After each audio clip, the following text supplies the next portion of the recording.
Salut à tous, chers frères et sœurs bien-aimés et bienvenue une fois de plus dans la page de la méditation de parole de vie en ce mercredi.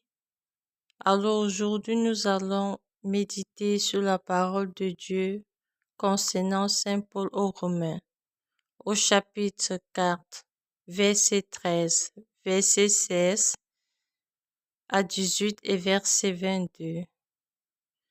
Mais avant d'écouter la parole de Dieu, avant de passer à la méditation, nous allons prier avec l'Esprit Saint pour que l'Esprit Saint nous accorde son guide, sa flamme. Notre secours est dans le nom du Seigneur qui a fait le ciel et la terre, au nom du Père et du Fils et du Saint-Esprit. Amen.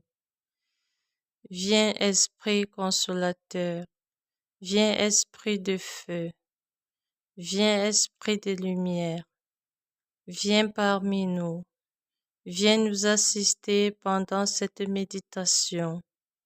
Accorde-nous, toi, la droite du Père, le souffle, l'énergie et la force capables de recevoir en ces jours, de par la parole du Seigneur, cette nourriture spirituelle capable de nous procurer le discernement, le guide, la bonne façon de faire dans notre vie de foi, nos actions, qui seront les actions de lumière, capables d'amener avec nous des âmes égarées.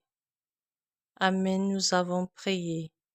Maintenant, nous allons écouter le livre de Saint Paul aux Romains, chapitre 4, verset 13, verset 16 à 18 et verset 22.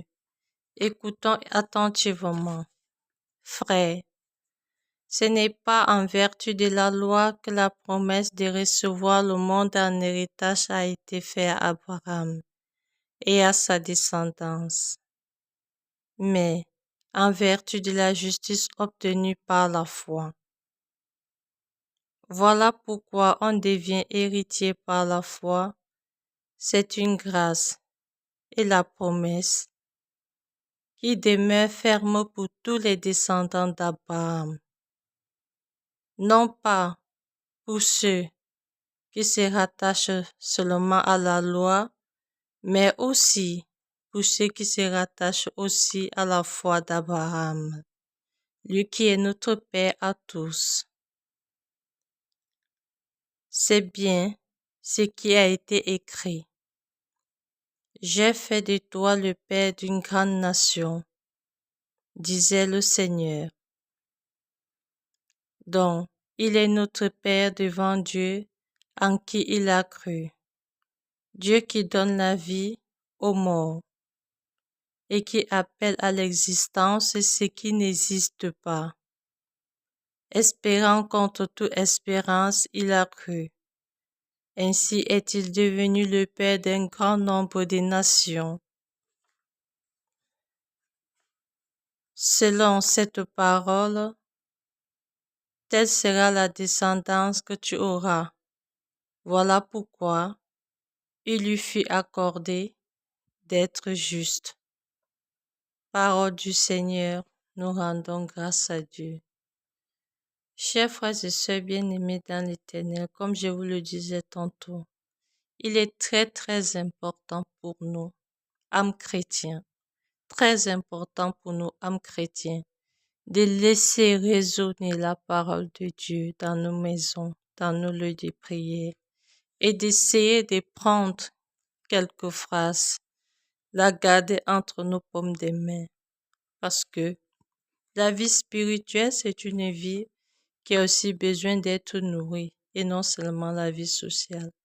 Et on ne la nourrit pas seulement par la prière, mais aussi par la parole de Dieu qui est Dieu lui-même.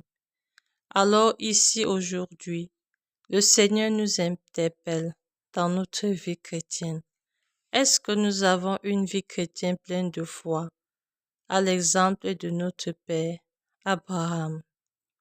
Puisqu'il avait promis, il a dit à Abraham qu'il laissait l'héritage à Abraham avec toute sa descendance, dont nous avons d'avance été bénis à travers Abraham. Et c'est par sa foi, par sa croyance et par sa relation avec le bon Dieu, la dévotion au Seigneur, qui lui a fait mériter cette promesse-là et qui nous a fait aussi mériter cette promesse-là. Alors aujourd'hui, je nous invite vraiment à nous poser la question, est-ce que nous avons vraiment la foi en Dieu? Avons-nous la foi en Jésus ou alors allons-nous seulement à l'église, prions-nous seulement parce qu'il faut prier? Jésus, je me rappelle, quand Jésus disait à ses disciples, dans le livre de Matthieu chapitre 16, verset 8, Jésus disait homme peu de foi, parce qu'il avait constaté que ses disciples étaient en train de discuter entre eux pour un manque de pain.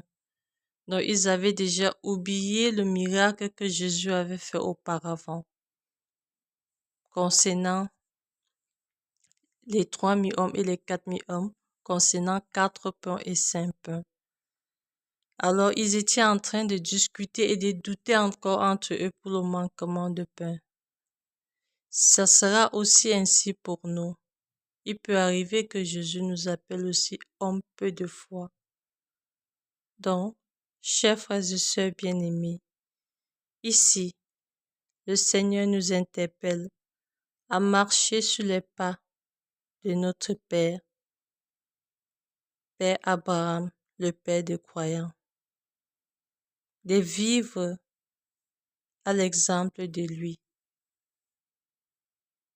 qui était un modèle, et c'est en marchant sur ses pas que nous aurons cet héritage que le Seigneur est en train de parler aujourd'hui à travers le livre de Saint Paul aux Romains.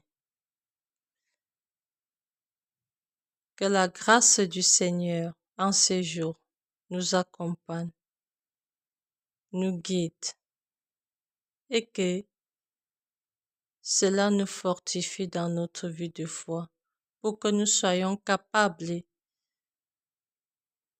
de marcher sur les pas de nos aînés dans la foi. Amen. Merci beaucoup pour ceux qui essaient de partager la parole de vie avec moi.